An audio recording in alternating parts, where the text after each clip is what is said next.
ये कहानी मेरे बाप और मेरी बड़ी आपा के साथ साथ छोटी बहन की खुदाई की भी है। मेरे यहाँ खुदाई कभी भी हो सकती है, उसका कोई प्लान नहीं होता, लेकिन कैसे होगी इसका प्लान जरूर बनता था। तो हुआ कुछ यूं कि छोटा भाई और अम्मी घर चले गए थे। अब वो वहीं रहते थे। मैं, मेरी छोटी बहन, बड़ी आपा और अब्बा साथ रहते थे। उस समय मैं डिप्लोमा कर रहा था और लास्ट ईयर में था। मेरा कॉलेज सरकारी था, तो मैं ज्यादा जाता नहीं था। जब मन किया चला गया और जब मन नहीं किया तो नहीं जाता था। कॉलेज से इतना प्रेशर नहीं था। मेरी छोटी बहन जो कि बीए कर रही थी, वो तो रोज कॉलेज जाती थी। कोई ऐसा दिन नहीं था कि वह कॉलेज नहीं जाए। मेरी बड़ी बहन, जिसे मैं आपा कहता हूँ, उसका फिगर 32, 30, 34 का होगा। ठाकुर एकदम गोल तने हुए और पहाड़ों का तो जवाब ही नहीं। जब वो चलती है तो देखने वालों का भी हिलता है। आप सबको बता दूं कि मेरी आपा परवीन एकदम गोरी है। आपा अपने फिगर का ध्यान रखती थी। तो हुआ कुछ यूं कि अब्बा का अपना ऑफिस था, तो वो लेट जाते थे। मैं घर पर ही रहता था। छोटी बहन लवलीन 9:30 सुबह कॉलेज के लिए निकल जाती। आपा खाना बनाकर रख देती और घर के काम निपटा देती। अब्बा 11 से 11:30 बजे तक उठते और आपा से बोलते, चलो नहला दो। आपा अब्बा को नहलाने चली जाती थी।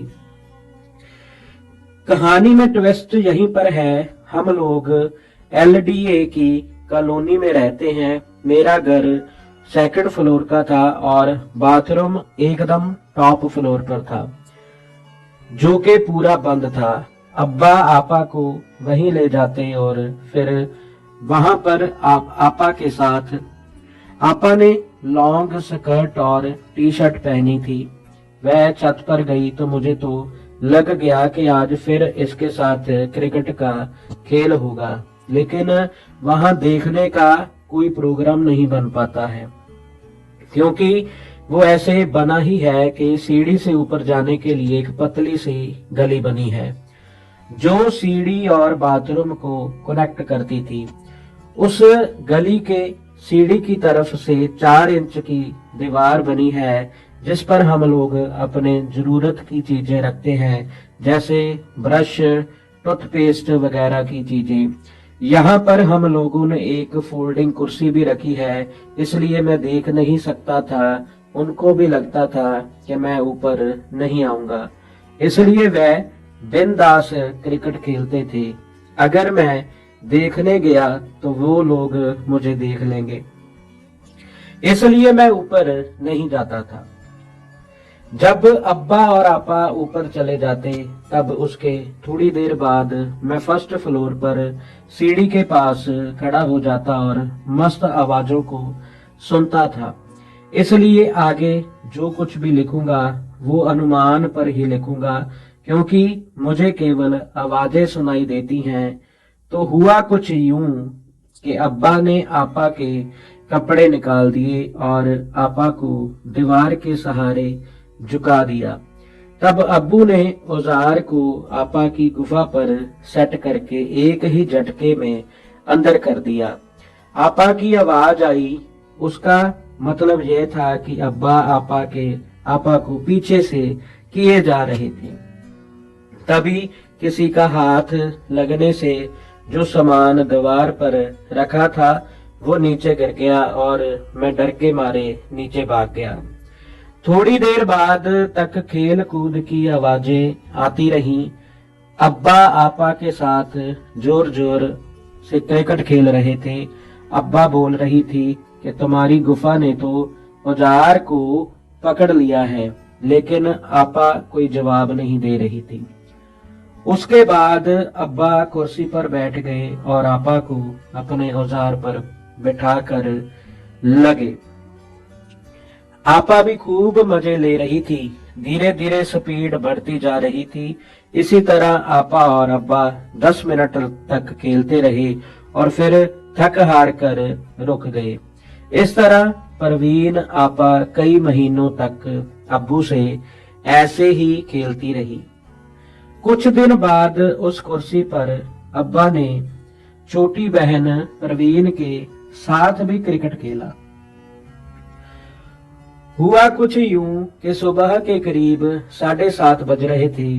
मैं वॉशरूम गया, लेकिन तभी ऊपर जाने पर मुझे किसी के होने का एहसास हुआ। मैं रुक गया क्योंकि छोटी वाली बहन के ना नुकर की आवाज आ रही थी। लवलीन अब्बा को मना कर रही थी, लेकिन अब्बा ने थोड़ा जोर देकर उसे भी राजी कर लिया और लवलीन भी उसी खेल का हिस्सा बन गई। परंतु उस वक्त आवाजें नहीं आई थी। अगर किसी की आवाजें आई तो बस कुर्सी की चरमराने की, क्योंकि कुर्सी फोल्डिंग वाली थी तो जॉइंट से आवाज आती है। मेरी छोटी बहन के साथ आप कैसे भी खेलिए, बिना उसकी मर्जी के आवाज नहीं निकाल सकते। गांव की औरतें जैसी होती हैं कि खेलते जाओ, कोई दिक्कत नहीं, वह कोई एक्सप्रेशन नहीं देंगी। लेकिन एक बात है कि मेरी बहन सहयोग पूरा करती थी, बस आवाजें नहीं करती है।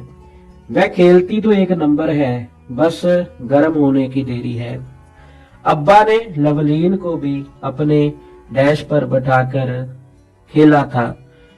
तो आप सोच लीजिए, जो ना नकार कर रही हो वह औजार की सवारी कैसे करेगी। मेरी बहन बहुत आनंद देती है, लेकिन मेरे लिए उसके साथ खेलना आसान नहीं है।